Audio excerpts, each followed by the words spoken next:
विक्रम संवत प्रारंभ हुआ। Option A 58 ईस्वी पूर्व, ऑप्शन बी 78 ईस्वी, ऑप्शन सी 57 ईस्वी पूर्व, ऑप्शन डी 73 ईस्वी पूर्व। Correct answer. एक्सप्लेनेशन। विक्रमी भारतीय उपमहाद्वीप में प्रचलित हिंदू पंचांग है। भारत में यह अनेकों राज्यों में प्रचलित पारंपरिक पंचांग है। प्रायः माना जाता है कि विक्रमी संवत का आरंभ 58 ईस्वी पूर्व में हुआ था। शक संवत का प्रारंभ किस सम्राट के शासनकाल में 78 ईस्वी में हुआ था? Option A Ashok, option B Kanishka, option C Harsh, option D Samudragupta. Correct answer. Explanation. Shaka Samvat का प्रारंभ 78 ईस्वी में कुषाण सम्राट कनिष्क के शासनकाल में हुआ था। ये संवत भारतीय कैलेंडर में एक महत्वपूर्ण स्थान रखता है और यह भारतीय तिथियों और त्योहारों के निर्धारण में उपयोग किया जाता है। कनिष्क का शासन बौद्ध धर्म के प्रचार प्रसार और कला तथा संस्कृति के विकास के लिए भी जाना जाता है। भारत का राष्ट्रीय पंचांग नेशनल कैलेंडर किस संवत पर आधारित है? ऑप्शन ए कलि संवत, ऑप्शन बी विकल संवत, ऑप्शन सी शक संवत, ऑप्शन डी इनमें से कोई नहीं। Correct answer. एक्सप्लेनेशन। भारत का राष्ट्रीय पंचांग शक संवत पर आधारित है। ये पंचांग 1957 में भारत सरकार द्वारा अपनाया गया और इसका उपयोग सरकारी कार्यों, आधिकारिक दस्तावेजों और अन्य राष्ट्रीय आयोजनों में किया जाता है। शक संवत का उपयोग भारतीय संस्कृति और परंपराओं को संरक्षित रखने में महत्वपूर्ण भूमिका निभाता है। गुप्त संवत 319-320 ईस्वी को प्रारंभ करने का श्रेय किसे दिया जाता है? Option A Chandragupta I, option B Chandragupta द्वितीय, option C Samudragupta, option D Skandagupta. Correct answer. Explanation. Chandragupta प्रथम ने अपने शासनकाल में एक नया संवत चलाया जिसे गुप्त संवत कहा जाता है। ये संवत गुप्त सम्राटों के काल तक ही प्रचलित रहा, बाद में उसका चलन नहीं रहा। चंद्रगुप्त प्रथम ने एक संवत गुप्त संवत 319-320 ईस्वी के नाम से चलाया। चंद्रगुप्त प्रथम ने गुप्त संवत का प्रारंभ किस उपलक्ष्य में किया? ऑप्शन ए अपने राज्यारोहण के स्मारक के रूप में, ऑप्शन बी शकों के उन्मूलन के उपलक्ष्य में, ऑप्शन सी हुओं को परास्त करने के उपलक्ष्य में, ऑप्शन डी इनमें से कोई नहीं। Correct answer. एक्सप्लेनेशन। चंद्रगुप्त प्रथम ने गुप्त वंश को एक साम्राज्य की प्रतिष्ठा प्रदान की। इसे इतिहास में एक नए संवत गुप्त संवत चलाने का श्रेय भी दिया जाता है।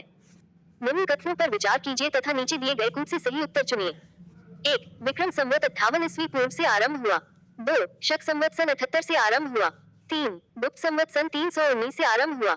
4. भारत में मुसलमान शासन का युग सन 1191 ईस्वी से शुरू हुआ। कूट। ऑप्शन ए 1 व 2, ऑप्शन बी 3 व 4, ऑप्शन सी 1, 2 व 3, ऑप्शन डी 1, 2, 3 व 4। Correct answer. Explanation. Vikram Samvat 58 ईस्वी पूर्व से तथा शक संवत 78 ईस्वी से प्रारंभ हुआ था। गुप्त काल सन 319 से आरंभ हुआ। इसका तात्पर्य चंद्रगुप्त प्रथम के शासनकाल के आरंभ से है।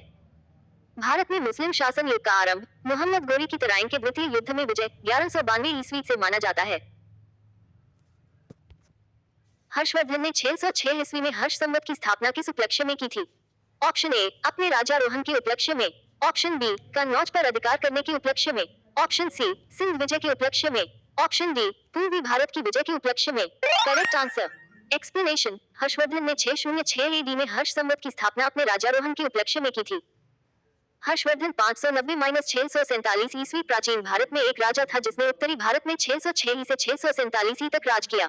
वह वर्धन राजवंश के शासक प्रभाकर वर्धन का पुत्र था, जिसके पिता अल्कोन हुनों को पराजित किया था। निम्नलिखित में वह कौन सा संवत है जो कलचुरियों द्वारा प्रयुक्त किए जाने के कारण कलचुरी संवत भी कहलाता है? Option A Vikram Samvat, option B Shaka Samvat, option C Traikutaka Samvat, option D इनमें से कोई। Correct answer. एक्सप्लेनेशन। कलचुरी शासक त्रैकुटिक संवत का प्रयोग करते थे जो 248-249 ईस्वी में प्रचलित हुआ था। चालुक्य विक्रम संवत का प्रचलन किसने किया? ऑप्शन ए तिलक द्वितीय, option B Someshwar I, option C Vikramaditya V, option D Someshwar द्वितीय। Correct answer. Explanation. Vikramaditya V 1076-1126 पश्चिमी चालुक्य शासक था। वह अपने बड़े भाई सोमेश्वर द्वितीय को अपदस्थ कर गद्दी पर बैठा। चालुक्य विक्रम संवत उसके शासनारूढ़ होने पर आरंभ किया गया। निम्नलिखित में से किसे एक नए संवत चलाने का यश प्राप्त है? Option A Dharmapala, option B Devapala, option C Vijayasena, option D Lakshman Sen. Correct answer. Explanation. Lakshman Sen 1119 ईस्वी में राजा बने और उसी वर्ष लक्ष्मण संवत की स्थापना की, जिसका इस्तेमाल बंगाल और बिहार में कम से कम 400 वर्षों से किया जाता रहा है।